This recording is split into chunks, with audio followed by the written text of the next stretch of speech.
Le visage attristé, Ibrahima Fofana fêtera bientôt ses 98 ans. Même s'il n'a pas vécu la traite négrière, cet ancien ministre du régime Ahmed Sékou Touré se sent très touché par la façon dont s'est déroulé le commerce triangulaire. Des bateaux partaient de Bordeaux ou de Nantes, ils venaient ici avec des colons qui, comme je vous l'ai dit, avec des marchandises pacotilles, et ils mettaient ça à la disposition des chefs coutumiers. On achetait des esclaves et on prenait toutes les parties viriles. C'est comme un marché. On prend un homme, et on le met sur l'estrade, on le montre, on le décrit, et on met le prix, on l'achète, on le met dans la cale du bateau et puis il s'en va en Amérique. Du 16e au 19e siècle, le continent africain berceau de l'humanité s'est vu donc vidé de ses bras valides pour être déporté en Europe et en Amérique, ce qui n'a pas été sans conséquence. 12 millions environ ont été arrachés de la patrie africaine, on les a envoyés en Amérique. Ça a affaibli le continent. Et nous sommes en train de traîner ça encore. Pour cet observateur, il est temps de réparer les préjudices que cette traite des Noirs a causé au continent africain. Il est temps qu'on en parle, qu'on dédommage l'Afrique du préjudice incomparable qui a été fait à l'Afrique. On ne peut pas réparer ça. Et on est allé enrichir, mais les retombées, c'est sur qui?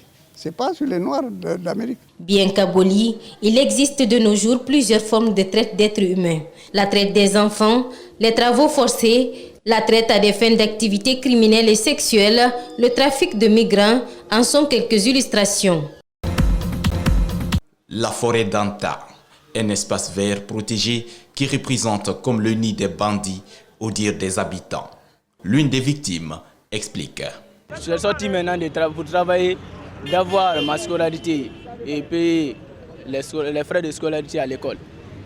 Maintenant, je me suis rencontré avec un bandit, il m'a pris et on a fait les zigzags. On est allé loin et il m'a retiré la moto. À côté de cette forêt se trouve le marché. Ici, vol et braquage font le quotidien des usagers. Une jeune fille qui était arrêtée devant les taximètres, il voulait partir vers la ville. Brusquement comme ça, je vois un monsieur qui sort au marché là-bas pour récupérer son téléphone. La fille criait à l'aide, de venir à son aide quoi. Est-ce que vous voyez? Pendant que le jeune était déjà rentré au marché. Il y a un monsieur qui m'a dit qu'ici, est-ce que les taximètres ne sont pas en contact avec des bandits? C'est dans ces cabarets qu'ils se réfugient. Quand ils te retirent ton objet, ils rentrent dans la forêt. Les femmes souffrent nuit et jour. En plus, ils ont toutes sortes d'armes blanches. S'ils te prennent, tu seras dans un beau drap. Pourtant, la gendarmerie et la CMIS sont à deux doigts des lieux. Pourquoi la gendarmerie ne vient pas pour intervenir? Parce que souvent, il peut y avoir des cris ici, mais je ne vois pas un gendarme qui se présente.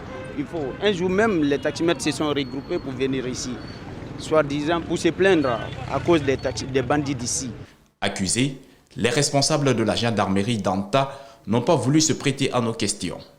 Dans un contexte où des bandits sévissent sous le nez et la barbe d'agents en uniforme, ces citoyens demandent à l'État de leur venir en aide.